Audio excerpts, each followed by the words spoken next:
आपको बता दें कि 21 सितंबर से प्रभावी नए H1B वीजा आवेदनों के लिए $1 लाख यानी कि भारतीय करेंसी में 88 लाख रुपए का भारी भरकम शुल्क लागू कर दिया गया है और ये शुल्क केवल अमेरिका के बाहर से आवेदन करने वालों पर लागू है, जबकि मौजूदा वीजा धारक और नवीनीकरण या विस्तार चाहने वाले इससे फ्री हैं, मुक्त हैं। H1B वीजा विशेष व्यवसायों के लिए नियोक्ता प्रायोजित वीजा है। ये 3 से 6 साल तक वैध होता है।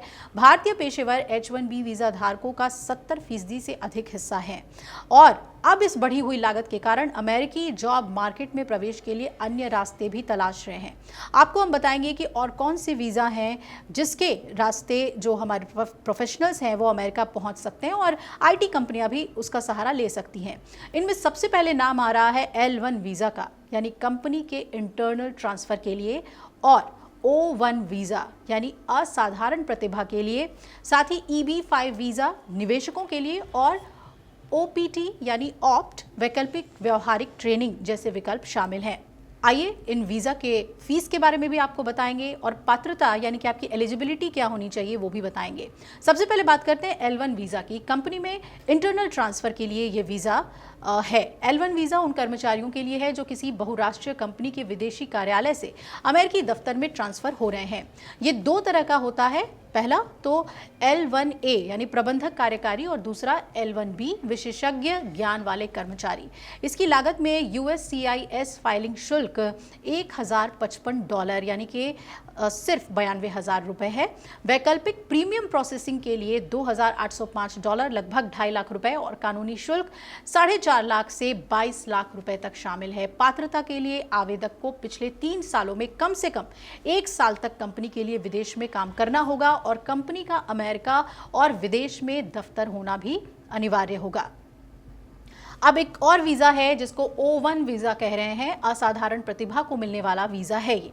O1 वीज़ा उन लोगों के लिए है जो विज्ञान, कला, शिक्षा, व्यवसाय या खेल में असाधारण उपलब्धियां हासिल कर चुके हैं। इसके लिए राष्ट्रीय या अंतर्राष्ट्रीय स्तर पर मान्यता और कम से कम 8 में से 3 मानदंडों को पूरा करना जरूरी है, जैसे पुरस्कार, प्रकाशन या क्षेत्र में महत्वपूर्ण योगदान अगर हो तो ऐसे प्रोफेशनल्स के लिए ये वीज़ा सही होगा। फीस क्या है वो भी बता देते हैं।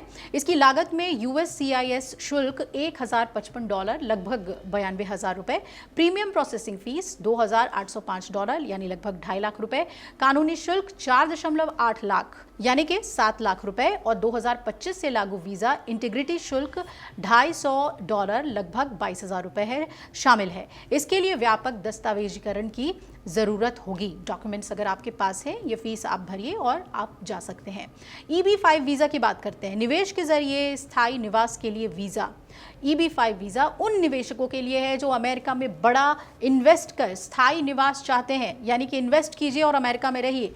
इसके लिए न्यूनतम जो फीस है वो $8 लाख लगभग 70 लाख 40,000 रुपए है और टारगेटेड एम्प्लॉयमेंट एरिया यानी कि TEA में ये लगभग 1,50,000 जो कि भारतीय करेंसी में 92 लाख रुपए बन जाते हैं। गैर TEA प्रोजेक्ट में निवेश करना होगा, साथ ही कम से कम 10 पूर्णकालिक नौकरियां सृजित या संरक्षित आपको करनी होगी। तो ये जो बड़े इन्वेस्टर्स हैं उनके लिए ये वीज़ा है।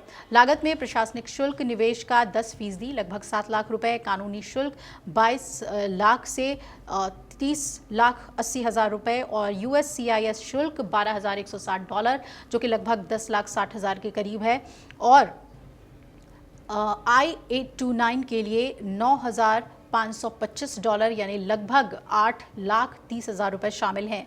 निवेश जोखिम भरा होना चाहिए जिसमें नुकसान की संभावना हो तो मौका मिल सकता है। अब बात करते हैं OPT यानी ऑप्ट की। छात्रों के लिए व्यवहारिक प्रशिक्षण, वैकल्पिक व्यवहारिक प्रशिक्षण। ऑप्ट F1 छात्र वीज़ा धारकों के लिए है जो अपनी पढ़ाई के बाद अपने अध्ययन क्षेत्र में से संबंधित नौकरी में अनुभव प्राप्त करना चाहते हैं और इसके लिए कम से कम 1 शैक्षणिक साल पूरा करना जरूरी है अमेरिका में आपको, और रोजगार छात्र के प्रमुख अध्ययन क्षेत्र से संबंधित होना चाहिए। ऑप्ट की जो लागत है यानी कि जो फीस है वो भी जान लीजिए, $520 लगभग 45,500 रुपए का आवेदन शुल्क होगा। वैकल्पिक कानूनी सहायता शुल्क शामिल है। ये 12 महीने तक वैलिड रहेगा और स्टेम स्नातकों के लिए 24 महीने का अतिरिक्त विस्तार उपलब्ध है। अमेरिकी राष्ट्रपति डोनाल्ड ट्रंप की सरकार ने एक और बड़ा फैसला लेकर लाखों विदेशी कर्मचारियों की चिंता तो बढ़ा दी, लेकिन कुछ रास्ते बने हुए हैं। H-1B वीजा पर पहले ही $1 लाख की वार्षिक फीस लगाई जा चुकी है। अब इसमें चयन सिस्टम में भी बड़ा जो बदलाव है वो प्रस्तावित किया गया है। आपको बता दें कि अमेरिकी प्रशासन ने 2 दिन पहले ही ये घोषणा की कि अब तक लागू लॉटरी सिस्टम को हटाकर एक नया वेतन आधारित चयन हम लागू कर सकते हैं और इस नए नियम का असर भारतीय कामगारों पर पड़ेगा, क्योंकि H-1B वीजा के सबसे बड़े लाभार्थी तो भारतीय ही हैं। पहले ये लॉटरी सिस्टम से मिलता था, लेकिन अब अमेरिकी डिपार्टमेंट ऑफ होमलैंड सिक्योरिटी ने लॉटरी सिस्टम खत्म करने का प्रस्ताव रखा है। नए प्लान के तहत वीजा का चयन एक 4 स्तरीय वेतन प्रणाली पर होगा। ये सिस्टम अमेरिका में काम का सपना देख रहे भारतीयों के लिए और भी ज्यादा मुश्किलें पैदा कर सकता है। अगर आप ये वीडियो YouTube पर देख रहे हैं तो हमारे चैनल को सब्सक्राइब कर बेल आइकन दबाएं और Facebook पर देख रहे हैं तो हमारे पेज को लाइक करें।